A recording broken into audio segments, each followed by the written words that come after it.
اول تو یہ کہنا ہرگز غلط نہیں ہوگا کہ نون میم راشد، دوسرا نام ایک میرا جی کا ہم ساتھ میں لیتے ہیں، کہ غزل کے بعد آزاد نظم کو اردو میں اسٹیبلش جس نے کیا وہ یہ نام اور وہ یہ نظم تھی.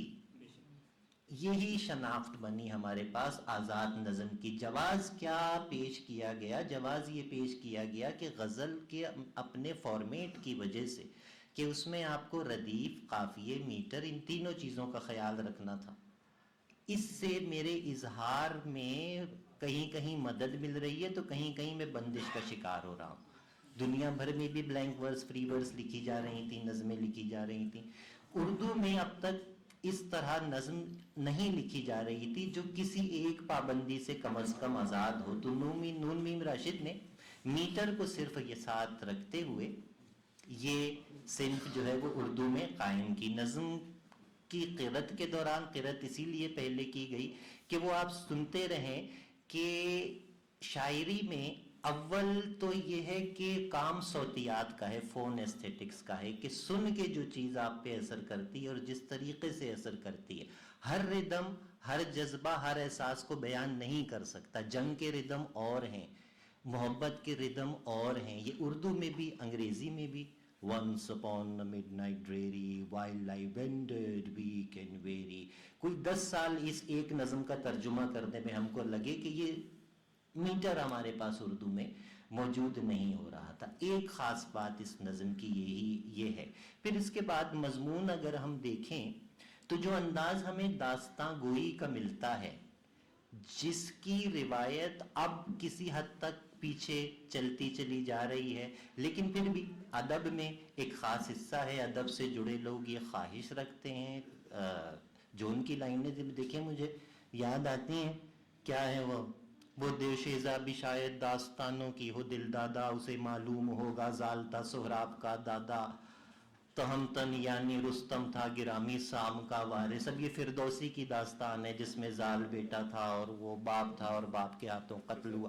بالکل بالکل درخت سرد میں جہاں سے کوٹ کیا گیا ہے وہ یعنی کہ داستان ہے. یہ داستان کی اہمیت ہے. تو اس نظم میں بھی ہمارے سامنے 3 کردار وہ پیش کرتا ہے. ایک حسن کوزہ گر کا، جس کو فرسٹ پرسن میں راشد پیش کرتے ہیں، یعنی کہ میں، جو کسی زمانے میں کوزے بناتا تھا یا شعر کہتا تھا یا تصویر بناتا تھا یا جوتے بناتا تھا. بنانے والا ہے کہ جس کی اظہار فن کے سہارے بھی یہی ہیں اور معیشت کے سہارے بھی یہی ہیں. اور یہاں پر وہ کسی کی محبت میں مبتلا ہو کے جس میں اس نے 9 سال گزارے، وہ اپنے فن سے کسی حد تک دور ہوتا نظر آیا اور پھر دوبارہ ایک اور کردار تھوڑے عرصے کے لیے آتا ہے. یہ ہمیں تھوڑا کنفیوز کرتا ہے نظم کے درمیان میں، جہاں پر وہ شانوں سے مجھ کو ہلاتی. حسن کوزہ گر ہوش میں آ، حسن اپنے دیوار و در پر نظر کر، یہ بچوں کے تنور کیوں کر بھریں گے.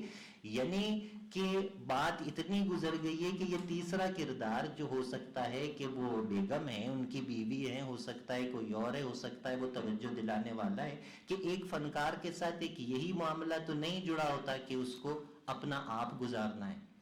عموماً فنکار جو ہیں وہ اس بات کا بہت زیادہ مارجن لیتے ہیں کہ بھائی ہم معاشی معاملات یا دیگر معاملات پہ دیکھیے کہ ہم نے کتنا کمپرومائز اور کتنی قربانی کی.